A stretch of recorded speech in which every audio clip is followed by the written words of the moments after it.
Hello everybody and welcome back. My name is Neil Fuentes and this is Latin Twisted Dishes with Neil Fuentes. We're going to talk about risotto today. Risotto is one of those luxurious items that you can definitely impress your guests if you make this dish at home.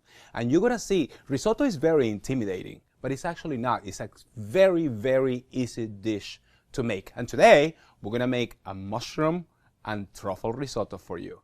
This dish goes in two different steps. First, we need to make the broth of which we're going to use to make our risotto. The second step is actually making the risotto.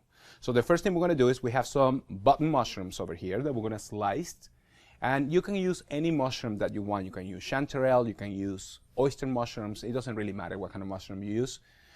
So I have here definitely some button mushrooms right here I'm going to slice. And I'm going to cook them in a little bit of olive oil and garlic and a little bit of onions as well. And then once that is nice and cooked, I'm going to add a little bit of chicken broth and also some white wine to that. Basically what we're making here is, once again, a soup. We're making a broth with the mushroom, and that broth, we're going to use it to make the risotto.